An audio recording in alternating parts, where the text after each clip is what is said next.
ibihe byose wataye kandi ndumva ibindi kubivuga mwuka binyoboramo ariko ngira ngo nimubwirire abantu bari kugeragezwa uri kugeragezwa kuko wari kuyimana wari kuyibyashinganywe wasoromye izidasoromwa wivanze n'andi mahanga wambaye inyambaro idakwiye wasokoje isoko zitagenze nibivuga ntago nkomerekeje abasokoza no ndashaka kuvuga ko witwaye uko bidakwiye umuntu yumva tubwiriza gutya kabana ni ibintu biri aho akumva yanavugiramo uko ashaka kumva yasakurizamo uko ashaka ariko buri yubahuka imana kuko utarayibona nagira ngo nkubwire ngo iyi Imana iratinyitse ntabwo ari imana yo kubahukwa si imana yo gusuzugurwa wumva ijambo ry'Imana ngiri ngo mufunge ngo muzimye ngo ngiye ibyo bintu by'abarokore ngo simbizi shuti reka kumenyera ibintu by'abarokore ariko ntutinyuke kumenyera Imana irya gihozo uzareke kubyitaho ariko ibintu by'Imana shuti yanjye stop Imana irakubita kandi umuntu yakubise urushyi agwinyo yagiye ihangara n'abami n'abagabo bakomeye banditse amateka baba bagiye bubaka ama-etage bagiye bubaka ibintu bikomeye cy'amateka kamukubita kahita ajya kurisha biravuga ngo yakubise Nebukadinezari kubera guhangara Imana kizwe iminsi yagiye kuruta igihe twizereye kizwe ibihe biradusatiriye kizwe iminsi yawe irarangiye ni iki gituma udakizwa ariko uyu munsi Imana yanumye ngo nkubwire igukeneyeho ubugingo buhoraho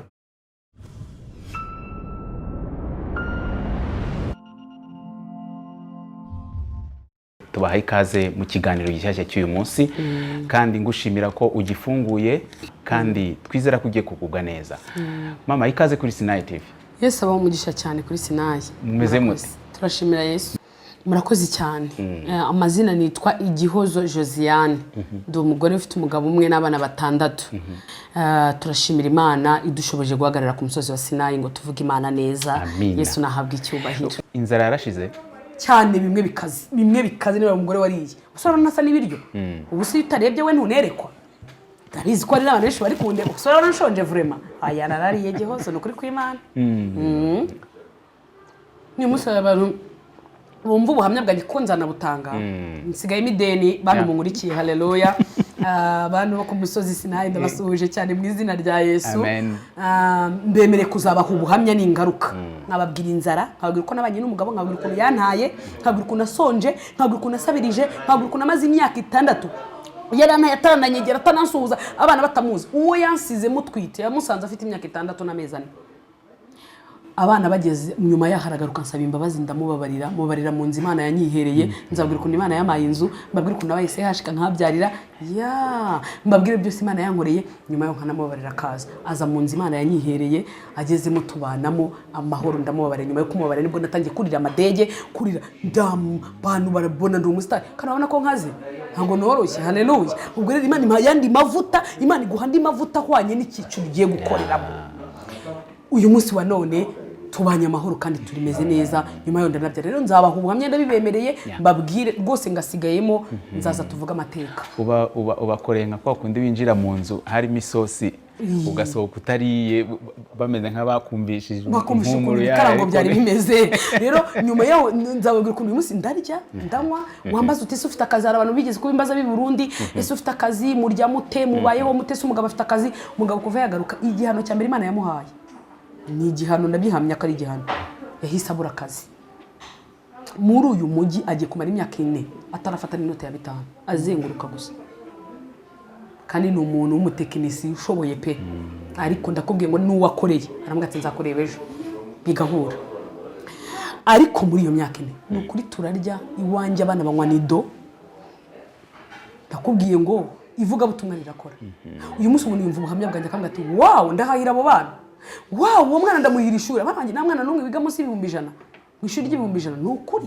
bararwa rutabura abantu barabizi biga abantu bakomeye bagenda mu mamodoka nduhuheze bivuga ngo Uwiteka iyo ubibye imbuto yitwa kubabarira iyindi mirimo yimurekere bwami bw'Imana iyo wabwakiriye ibisigaye Yesu arabikora iyo wemereye Imana igatera intambwe imwe nubwo bitoroshye kubera umuntu atazi gusabye hari umuntu ndi witambwira ati segihu kandi numva mwuka reka mbwiye segihu ngo wababera umuntu atazi gusabye ni ukuri buno mubabarira kiriyo nibwo imbabazi zifata witegereza ko umugabo azaza kugusaba imbabazi si yagutaye cyangwa umugore si yaguye mu cyura muntu witegereza akazi gusaba we banza wiyangaje wirepeteshe kumubabarira ugifata nk'igiti ukimanika cyangwa urebe nka saro yawe intebe cyangwa ikirahuri umubwire uti we suza n'ibitutsi wandutse n'amagambo wamvuze ndakubabariye none ngenda nakubabariye burundu.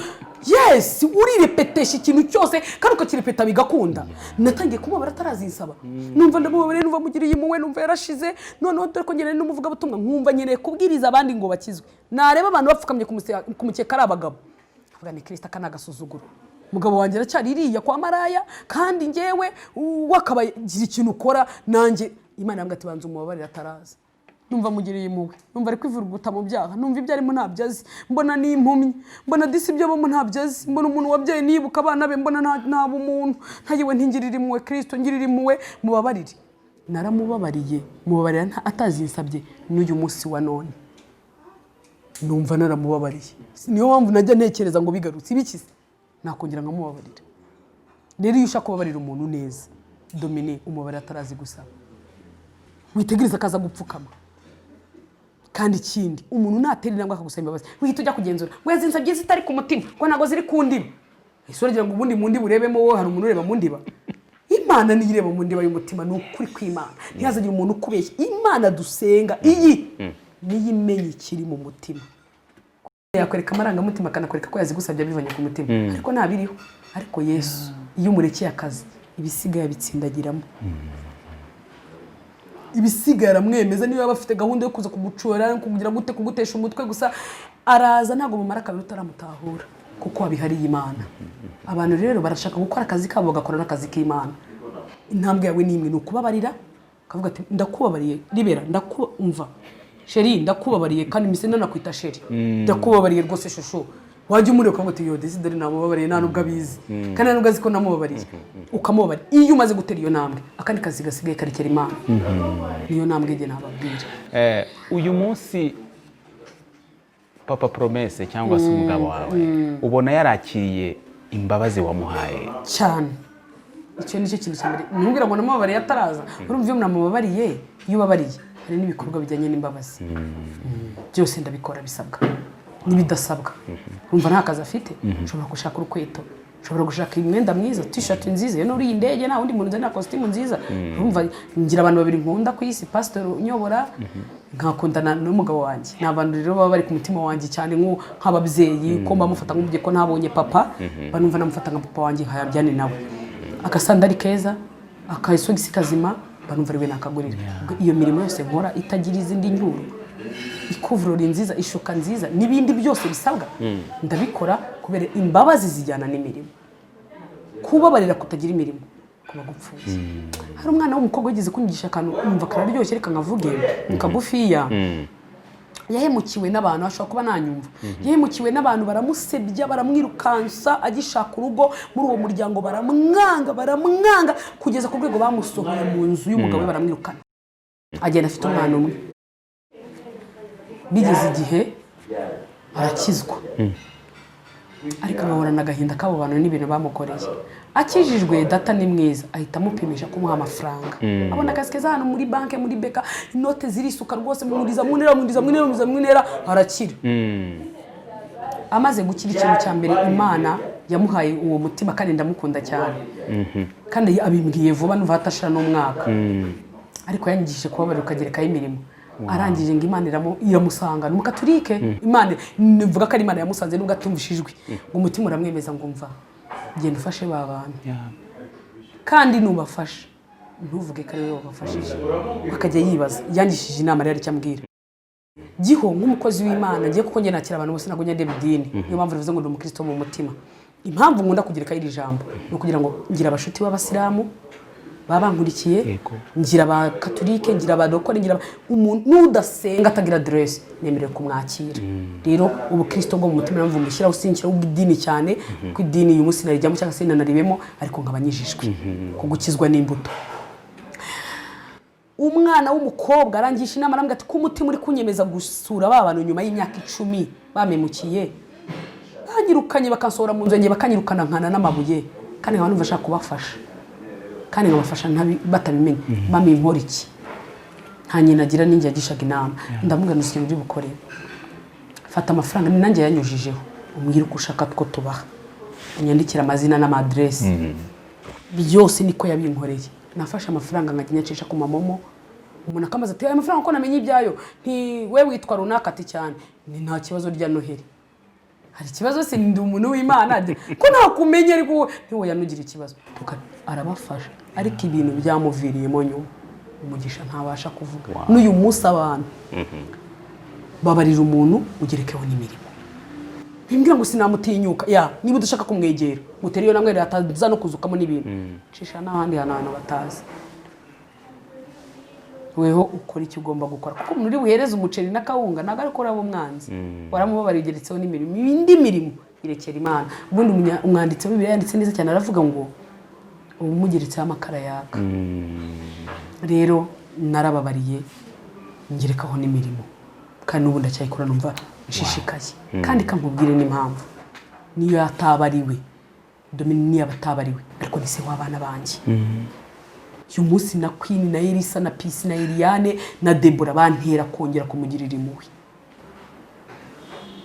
ubwo rero navuga ngo n'imirimo ni ngombwa kadufashe noneho mu isengesho mu badukurikiye harimo umuntu gutanga imbabazi wowe wabashishijwe we byaramunaniye ikindi hari n'ushobora kuba yarazibashijwe kuzitanga ariko uwo yazihaye ntiyigeze azakira ngo azihe agaciro abo bantu babiri bakeneye kumva icyo wabibashishijwe yababwira ari we wowe hanyuma dusenge dusoze nahera kuri uyu nguyu wa nyuma watanze imbabazi abantu wabo yazihaye ntibazakire nakubwira ati umurimo wawe warawurangije n'ubishobozwa uzakore n'imirimo ubundi usoze umuntu atakiriye imbabazi umuhaye ntabwo wowe utegetswe kuhatwa nakubwiye ngo intambwe yawe ni imwe gukora ibisigaye Imana ikabyisoreza ipfa kuba yabonye ko wakoze icyo agomba gukora waragikoze iha amahoro tuzi ya mahoro twahereyeho yahawe kandi nakubwira ngo wowe nkurikiye watanze imbabazi nubwo batazakiriye navuga ngo Imana iguhe umugisha nanjye nzi ko akanwa kanjye karema ngusabiye umugisha w'Imana kuko ndabihamya ko gutanga imbabazi ni ikintu kitoroshye pe ni ikintu gikomeye noneho kuzi umuntu mu gitondo akanabisubiramo ni ibindi nanone ariko mu by'ukuri niyo mpamvu Yesu nawe abigishwa bamugerageje baramubaza ngo se twababarira kangahe umuntu aramemukye mubabare nejo ndongere nejo atamwa 770 yani uzababarira hafi 400 na bivuga ngo rero Imana iguha umugisha koze ikintu gikomeye navuga ngo bravo kandi courage kandi nyuma y'imbabazi nta rubanza wundi noneho kubabarira byanze n'undi kubabarira byanze icyambere ubanza umenye nawe kuri umuntu naho umenye ko hari ibyo wakoze hari iby'Imana izi muziranye woweho nayo weho wananiwe kubabarira niwe ndi kubwira hari iby'Imana izi muziranyeho abantu batazi ku buryo bitwikuruye hano wakugirira impuhwe harimo n'ibyo nawe uzivuga uti ibi bintu Imana yarabimbabariye iyo ni intambwe ya mbere nakubwira ngo kuba warababariwe nawe ukwiye gutanga imbabazi kuko ijambo muri Matayo numva ari 5 avuga ngo hahirwa abanyembabazi kuko aribo bazazigirirwa navuga ngo rero imbabazi bizatuma nawe ugirirwa imbabazi ikindi cya kabiri bibohora umutima ni inama nakugira nk'umuntu wabinyuzemo numva ndi kuvuga ndi free kuba njyana ukitangazamakuru nkabivuga numva ndi free namwe baremubara no mu rusengero ugirira imbabazi imbere y'urusengero imbere y'imbaga arapfukama hansa bibode ndakubabari no mu Rwanda ndamubabarira n'umusira cyamubabariye ndi free ariko umuntu utarababariye guhagarara hano ngo ahamenye guhagarara hano ngo uvuge ntabwo bikunda nakwingingira rero kubabarira bitera amahoro yo mu mutima bigatuma n'umuntu hari intambwe atera kandi iyo umuntu atababariye hari ibintu adashaka kugeraho n'ukuri hari ahantu udashobora kugera nushaka ubukora nushaka ubona amafaranga nushaka ubuhembwa ibimeze iyo utarekuye imbabazi hari ahantu utarenga ariko iyo wababariye redudano urenga ugakomeza Yesu agushoboze kandi yongera gushoboze mu izina rya Yesu Kristo twaganiriye ku ishuri ry'Imana ndetse n'ikigeragezo reka bariho dusoreza umuntu uri mu ishuri ry'Imana udukurikiye ariko azi ko ari ryo arimo yitwara ate kugira ngo azatsinde ahabwe amanota meza icyambere no kwihangana navuga ngo umuntu uri mu ishuri ihangane mu by'ukuri nkubwiza ukuri abakristo twese umuntu wese wemeye Kristo nk'umwami n'umukiza turi mu ishuri rero ntabwo ari we gusa turi mu mashuri rwose atandukanye iryanjye nshobora kuba ndirimo nanjye ndacyarimo n'uyu munsi ari ryo ndimbuhora kuvuga kuko wenda maze kumenyera kaminuza uri umuntu wize atandukanye n'utarize urumva umuntu wize no mu buzima busanzwe aba yarabaye sempre umva ibintu byose abishoboye kuko yarize nyine abaye muri internet. Rero navuga ngo courage kandi ukomeze wihangane hamwe no gusenga no kwizera bigira umumaro. Kandi nyuma y'ubu buzima hari ubundi buzima, kandi iby'Imana yibwiye kukugira ntabwo ari bibi, nakubwira ngo ni byiza. N'abatubanjirije bayanyuzemo ariko basoza neza. Navuga ngo yige neza, akurikire, wirinde kwitotomba mu ishuri, kuko nagira ngo utangarize amakuru namenye nyiri kugushyira mu ishuri. Kwitotomba ntibyakuraho amanota, kurira cyane ntibyatuma avuga ngo isibira, kuvuza induru no gusakuza no kubwira abantu ngo ndapfuye ntibishobora kugira icyo bimara. Ubundi mu ishuri kugira ngo wige unakurikire neza ukuntu nabibonye iri shuri ry'Imana, uzi ko rijya kumera nk'iry'isi nk'irisanzwe amashuri twiga, kuryiga siransiye ucecetse ukora ibizami witonze, kubitana n'ikoni hari ukavuga ati iki ni interrogation bashyizeho, kubita nimba ubishoboye usubize ibyo ushoboye kandi vuba vuba, kandi uhere ku byo ushoboye. Haleluya. Navuga rero ngo nasubize ahereye ku byo ashoboye, hanyuma agenda asubiza buhoro buhoro. Kandi mwarimu ni mwiza, directeur wacu ni umunyamutima woroheje, agira imbabazi n'ibambe, yabona haraho wananiwe ashiramo imiyaga. Yesu rero abaho umugisha. Navuga ngo yige neza, nawe uri mu kigeragezo nawe namubwira ngo nagaruke, agarukiraho yisuzume, arebe niba ikigeragezo afite atari we wakizaniye, arebe niba ibyago yagize atari we wabyizaniye, atarakererewe kwegera Imana, ataratakaje umuhamagaro. Wowe numvaga ari bumuvuge ibintu byinshi. Uyu munsi umuntu uri mu kigeragezo, muri ibyo bihombo, muri ubwo buzima, muri ibyo, reba niba utaratakaje umuhamagaro w'Imana, reba niba utaratakaje kuririmba, reba niba utaratakaje kwegera Imana, reba niba utaratakaje gusenga, reba niba utaratakaje kwiyiriza ubusa, reba niba utaratakaje ubunyangamugayo, reba niba utaratakaje ibihe byiza byawe n'Imana. Hanyuma nusanga hari ibyo watakajemo, usubire inyuma ushaka ibyangombwa wataye.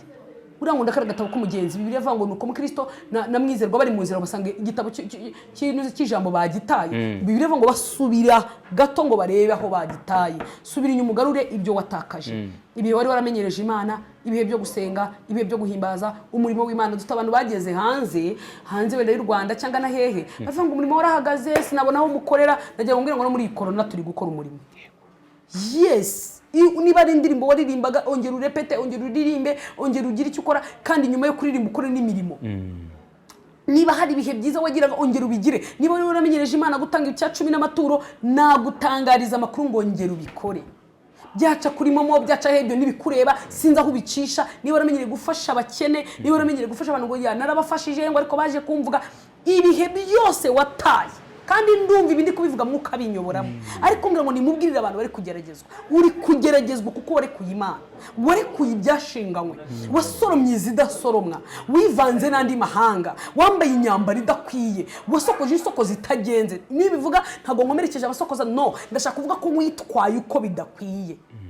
Aho hantu uhagaze ubwo buzima ntago wahamije uko byari bikwiriye, bigukuririye ibyago n'amakuba, kuko watandukira ukajya kure y'Imana. Navuga rero ngo nagaruke, garukiraho ucyumva ubu butumwa, va mu bigeragezo kugira ngo intambara n'ibyago bishire mu rugo rwawe. Nuko ugarukira Imana. Ibi nabigereranya n'ubutumwa Dawidi, Imana ngo yaramubwiye ngo kuko wabaza abantu wasuzuguye abantu, nanjye ngiye kuguteza mugiga. Hari igihe mugigiza y'amakuba n'ibyago, hari igihe mugiga y'ubutindiza. Dufite abantu babayeho mu buzima bw'inyatsi, ndiko bivuga ngano uyu munsi wa none, ndahara abantu ndiko bibwira n'ubu mwuka ari kumbwira ngo nimbivuge. Hari abantu babayeho mu buzima bw'inyatsi kuko batigeze batanga icya 10 barabiretse.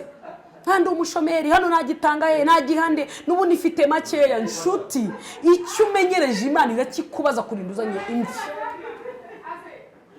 Icyo umenyeranye n'Imana gomba gikore ukirangize. Rero navuga ngo ibintu byose wari waramenyereje Imana, wibwira Imana ngo cyara nyiri umusore nyine ngo nararimbaga ariko kameme ngo nabaye umugabo ngo ndi muri business. Nshuti, byibuze gera n'abana bawe bigishe kuririmba, byibuze gira itorero urema mu rugo rwawe, gira iminota 20 cyangwa 5 mukazi ubona ujye utse umugore wawe muri icyo gicuku utashye, umugore uturetse gato dusenge tureme itorero muri urugo rwacu. Nibutse Imana ko najyaga nyisenga. Abantu bamanitse inanga, handi umanitse inanga abadayimoni bakoba Imana, dore runaka, dore runaka, dore runaka. Rero Imana ishaka ko bongera bakagaruka. hanyuma iyo ugarutse ukagarukira Imana uteye intambwe yo guca bugufiya, nasenga mvuga ngo muntu unyumvise ukumva uciye bugufiya, ukumva urishinjije, ukumva uravuze ati kuko nararetse nanjye nararekuye, bihe byo gusenga narifite, bihe by'indirimbo narifite, bihe byiza by'inzozi nagiraga, nagiga ngira n'Imana ikanganiriza mu nzozi. Uyu munsi inzozi warazambuwe, wajya kugira igihe ugasoma ijambo ugafashwa. Uyu munsi Bibiliya ntuyiheruka, wajya kugira igihe ukumva indirimbo zirazamutse muri wowe. Ibyo bihe nubiheruka, uri mu maganya, uri mu makuba, uri mu byago, uri mu madeni atabarika atarangira. Nagira ngo ubwire ngo isi izarinda irangira, ibyago n'amakuba n'ibibazo tukibirimo, ariko ijambo aleluya aleluya aleluya, ijambo Imana yavuze ku muntu rizamugumamo ibihe byose. Navugana nawe rero uyu munsi wa none, ongera ugaruke ku ijambo, ongera ugarukira Imana, nayo irakugarukira. Nuramuka uyigarukiye uyu munsi, nayo irakugarukira. Kandi hari ibintu Imana iri bureme ku buzima bwawe, hari ibyo Imana rero gusezeranije byatinze gusohora, hari byatinze kuko wayisize, wayitaye, wayiretse. Ongera ugarukira Imana, ongera ugaruke muri bya bihe byo gukiranuka. Wajya kugira icyo ukiranuka ku mafaranga, n'akantu gato kose wakoze ukumva agasabira Imana imbabazi. None urarya amafaranga, ukarya ushaka, ukarya n'ataraya, ukarya n'ibitari, ukarya n'ibitaribwa, ukaka amadeni, ukaka nayo Imana itavuze. Uri mu byago, uri mu makuba kakanya. Navuga ngo muri iyo nyanja ikugose, muri iyo mibabaro, aho ngaho uri kujugunya ibyawe kugira ngo ure kubona amahoro, aho ngaho uri gushakisha amahoro mu kabari, aho ngaho uri gushakisha amahoro mu nzoga, aho ngaho uri gushakisha amahoro mu gusambana, aho ngaho uri gushakisha amahoro mu kwinezeza, ntago ariho amahoro ari. Bibiliya iravuga ngo amahoro Yesu atanga ameze nkaho ntago ari nk'ay'abisi, ni amahoro arambye, ni amahoro nyamahoro. Navuga ngo garukira Imana, nayo irakugarukira. Yesu aracyateze ibiganza akeneye abo bantu. Ndagira ngo soza ari nabo sengera umuntu wese wumva ashaka kwihana agakizwa. Abantu bakerenyeje ibintu by'Imana, barabikinishije. Umuntu yumva tubwiriza gutya akabona ni ibintu biri aho, akumva yanavugiramo uko ashaka, akumva yasakurizamo uko ashaka, ariko buri urubahuka Imana kuko utarayibona. Ndagira ngo nkubwire ngo iyi Imana iratinyitse, ntabwo ari Imana yo kubahukwa, si Imana yo gusuzugurwa. Wumva ijambo ry'Imana ngiri ngo mufunge, ngo muzimye, ngo ngiye ibyo bintu by'abarokore ngo simbizi. Shuti, reka kumenyera ibintu by'abarokore, ariko ntutinyuke kumenyera Imana. Irya gihozo uzareke kubyitaho, ariko ibintu by'Imana shuti yanjye stop. Imana irakubita, kandi umuntu yakubise urushyi agwinya. Yagiye ihangara n'abami n'abagabo bakomeye banditse amateka, baba bagiye bubaka ama-etage, bagiye bubaka ibintu bikomeye by'amateka, kamukubita akahita ajya kurisha. Biravuga ngo yakubise Nebukadinezari kubera guhangara Imana. Abantu bahangaye Imana nora imenyere. Umuntu aricara nk'ubu ari uri kunyumva umwuka ari kumbwira, aricara akavuga ngo iwacu tuvuka mu muryango w'abarokore, ngo papa yari umukizwa, ngo mamanjye ngo ari pastor. Nagira ngo agakiza kabene wanyu naho kazakugeza. Agakiza kawe niko Imana ishaka. Uyu munsi nagutangariza amakuru kugira ngo uve mu bigeragezo, kugira ngo ubyure mu ishuri neza, nukukizwa. Njewe nkorana na runaka, njewe Dominique turavugana byihuse, urumva ngenda kiranutse. Njewe iyo nshatse mu magara Pastor Bishop runaka turavugana amazina y'abantu bakomeye, njya numva inahangaha cyangwa hano ku isi banditse amateka ngo naba pastor n'abashumba. Kuba muvugana ntibivuze gukizwa. Ndashaka kukizwa nuko Imana numva iri kumata, irimo irambwira ngo nimbivuge, simve hano nabikubwiye. Kizwa iminsi yagiye kuruta igihe twizereye, kizwa ibihe biradusatiriye, kizwa iminsi yawe irarangiye. Ni iki gituma udakizwa? Imana yakoze ibyo yagombaga gukora. Imana yagukuye mu gihugu gikeneye kujyana mu gihugu cy'abakire. Imana yakugiriye neza, Imana yakugabaye nk'uko yangaburiye, Imana yarakwambitse, Imana yakoze ibyo yagombaga gukora. Uyu munsi ni wowe ukeneye, yarakubuze. Imana yaguhaye agaciro abantu bari barakwambuye, ariko mu kanya gato wibagiwe Imana.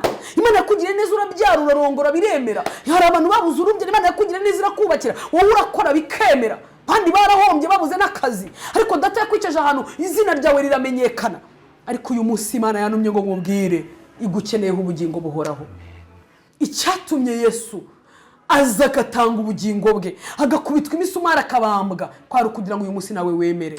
Nyemera wongere ugarukira Imana, nyemera wongere wemere Yesu. Mvugane n'abantu batazi Yesu, mvugane n'umuntu utarakizwa, mvugane n'umuntu utazi iyo biva niyo bigana. Buri gihe ahora yumva ibintu. Hari abantu njya numva banyandikira ko ati sinajyaga nkurikira interview ngo ariko yawe nayikurikiye. Ya nubwa mbere wenda ukurikiye ibintu by'Imana, ariko nagira nkubwize ukuri, Imana iriho. Birambwira muri Zaburi ngo ibyo bikora Imana ikakwihorera, ukibwira ko muhwanye, ariko izabishyira ku mugaragaro uko bikurikirana. Imana yaremye ijuru n'isi, Imana yaremye umuntu imubumbye, Imana ihumekeramo umwuka mu, Imana iremye ibirere, Imana imenya aho bikonje naho hashyushye, Imana imenya ko uyu munsi imvura iri bugwe, Imana ibeshaho urubura, Imana ikora ibintu bikomeye nka biri, Imana itanga ubwenge bukora ibintu bikaze. Iyi Mana twiringiye uyu munsi ushobora kuba utazi kibaho, ariko to the final hari ahantu izakwicaza ikwigishe kiriho. utari wajyayo rero naguhendahendera gukizwa akira Yesu nk'umwami n'umukiza n'umwakira urabona amahoro n'umwakira urabona ubugingo. Haleluya! n'umwakira izina ryawe rirandukurwa mu gitabo cy'urupfu nawe wakire kwakira mu gitabo cy'ubugingo. Nabwira abantu bamaze kurengera, hari abantu bice umwuka rikumbwira ngo hari umuntu winjiye mu bintu bimubana ibintu bikomeye, yinjiye mu biyobyabwenge kubirekura biramunanira, yinjiye mu bintu by'abadayimoni bimunanira kubirekura. Uyu munsi warogeze mu rwego rukomeye mu bintu byo gukorera Satani, arimo aranyumva niko umwuka avuze. Ndavugana nawe nubwo uyu munsi ubona nta byiringiro byo gukizwa, nubwo ubona nta nzira yo kubabarirwa, ariko nakubwira ngo Yesu arambwiye ngo mubwire haracyari ibyiringiro. Haleluya, haleluya, haleluya. Kuri uyu munsi ugitega amatwi kumva ko Imana ikora, ni ukuri nawe yagukura muri ubwo buzima urimo, ubwo buzima bw'uburaya, ubwo buzima bwo gusambana buri gihe, ubwo buzima bwo kubaho ukuramo inda, ubwo buzima bwo kubaho wumva uri umwicanyi ukomeye, ubwo buzima bwo gukina bizinesi zinjiza amafaranga ariko zinyuze mu bibi. Naguhendahendera Imana iri kumbwira ngo mubwire ngo nawe iragukunda.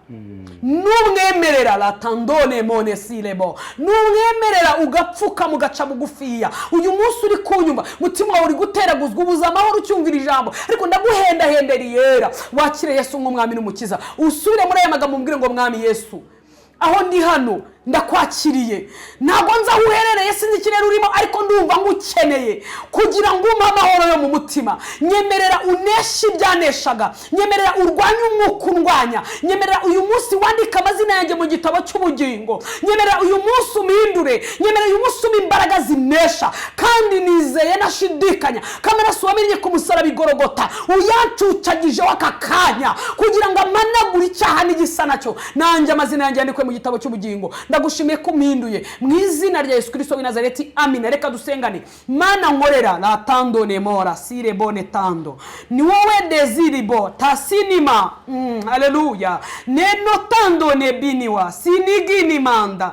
Tuvugiye byinshi kuri iyi televiziyo, ariko wowe uri Kristo. Haleluya Baba Jesimora walisile bone tando, ni wowe wazanywe no kugira ngo twezwe ndetse tubone ubugingo. Yesu shimwe. Sengeye umuntu uri kurira, nestopide nemora, sengeye umuntu wabuze imbabazi, ni nideresidebo, sengeye umuntu wabuze amahoro, ni statopaye, sengeye umuntu wubatse urugo biranga, nisbini tando negere, sengeye umuntu wihebye, nere bone tando, sengeye umuntu uri kumbwira ngo yategereje no kwiyahura arabigerageza biranga. Uri Imana y'imbabazi nyinshi nayistayibinima. Navugaga ngo umubabarire, babarira buri umwe wese upfukamye imbere yawe, babarira buri umwe wese mwami, aba bakoze ibyaha bikomeye, aba bakoze ibyaha byinshi ariko baciye bugufiya. Imbabazi zawe zibabeho, nyemerera umubabarire, nyemerera umuhanagura amarira mu maso. Wenyine arisuzumye abona yagucumuyeho, arisuzumye abona yakoze ibyangwa n'amaso yawe,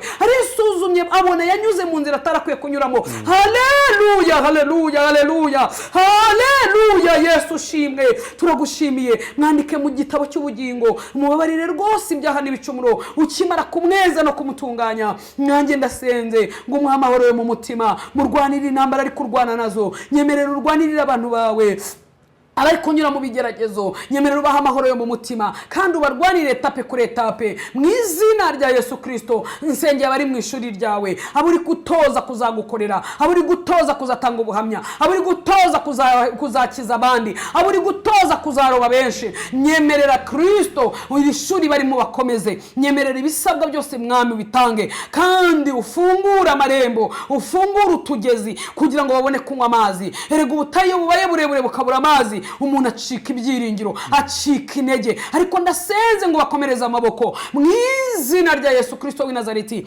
Insengeye buri muntu wese uri kunyumva, habaho n'abantu basenga ariko akavuga ati wenda iby'Imana ntabwo mbyinjiramo, n'iby'umurimo ntabyo nzi. Umwereke icyerekezo, umwereke aho ushaka ko akorera, umwereke ibyo ushaka ko agukorera mu izina rya Yesu. Icyatumye turokora, icyatumye dusigaza, icyatumye tudapfa, icyatumye tukiriho, icyatumye twubakira, icyatumye dutinda gushaka, nuko kugira ngo dutunganye ibidatunganije. Aleluya, aleluya. urakoze kuko uri umukozi w'umuhanga. Sengeye ibyifuzo bitandukanye abantu bafite, Mana harimo abarwayi, ndabasengeye ngo bakize. Uri Imana irambura ikiganza cyawe ugahaza kwifuza ko bari mu isi. Kiza indwara izikomeye, izitabasha kuvurwa n'abaganga mu izina rya Yesu Kristo w'i Nazareti. Izo zose nzikushyize imbere kugira ngo ukize. Mwami Yesu, sengeye ibyifuzo byo mu mutima, abafite uduhinda, abafite amahoro make, abafite ibigerageza, abafite ibintu byinshi cyane byanze gukunda, netola siremo, niba nkugiriyeho umugisha, nyemerera urambura ikiganza mu izina rya Yesu Kristo, ugira icyo ubaremera, ubaremera amahoro, ubaremera ingo zifatika, ubashyigikire. N'ubu ndi gusenga urambwe ngo nisengere izi ngo ziri gusenyuka. Hari abantu bari muri divorce, hari abantu bari gutandukana, hari abantu bikomeye, hari abananiwe kwihanganirana byakaze, ariko ndasenze buri muntu wese umusure. Sura uyu mugabo, sura uyu mugore mu izina rya Yesu. Imbaraga zawe ntaho zitagera. Nyemerera Mwami, basure ku bw'aba bana bari hagati yabo, basure Mwami Imana, kugira ngo aba bana be kwicwa n'agahinda. Erega urugo rutabanye neza, erega urugo rutagira kubabarirana. Mwami Yesu Kristo, nasanze rutera intimba agahinda abana babana umubabaro, abana babana agahinda, kandi umuntu wakuranyaga agahinda kugira ngo agakire n'ibyoroshye. Ariko ndahenda Imana kugira ngo uhumurize iyi mitima kandi ushyigikira abera. Rabbi Jezimora, ndagushimiye kuri Imana ivuye ibi bikomere. Ndagushimiye ko wojeje amarira aba bantu bari kurira. Ndagushimiye ko uyu mubyeyi wumvise kurira kwe. Ndagushimiye Yesu, ushimwe ko uyu mugabo hari icyo uvuganye n'umutima we. Ndagushimiye ko iyi miryango wongeye kuyishyigikira. Usure buri umwe wese, kandi umuntu wese mwishura umukomereza amaboko. Urakoze kuko Imana itabasha kubeshya. Dusengeye iyi televiziyo, Mana yishyigikire. Umukozi wawe ari gukora umurimo ukomeye, ari kunyura ahantu hakomeye, akeneye byinshi, ariko wowe uri Imana imenya ibikwiriye. Haleluya, haleluya. Ndamusabira kugira ngo ibibura byose ubimuhe. Ndamusabira kugira ngo umucire inzira ivuga butumwa ryamamare. Haleluya, rigere kure, rigere aho twebwe tutageze amaso.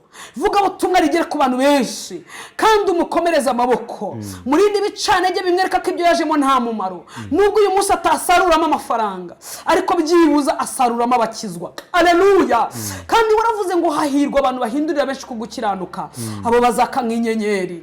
Haleluya. Ngaho mukomereza amaboko, mushoboze gukomeza data uyu murimo, kandi wowe ugomeze uhagarare, kuko ari wowe ufungura ntihagire ufunga. Unyemerere ugira ibyo ufungura ku buzima bwe. Haleluya. Kandi imbaraga z'Imana n'amavuta y'Imana bigume kuri we. Iyi televiziyo uzayirinde kwicaraho umuntu udafite umumaro. Iyi televiziyo uzayirinde kwicaraho umuntu udafite amagambo y'ubugingo. Haleluya. Iyi televiziyo yihagarareho mu izina rya Yesu. Nkubise hasi akagambane n'imigambi mibi mu izina rya Yesu. Ibikoresho byose ubimuhe mu izina rya Yesu Kristo. Urakoze kuko uri umukozi w'umuhanga, kubw'imitima y'abantu iri kubohoka. Ni ukuri turashimiye ko uduhaye umugisha kandi utugiriye neza. Mbisabye nizeye ijambo ryawe mu izina rya Yesu Kristo w'i Nazareti.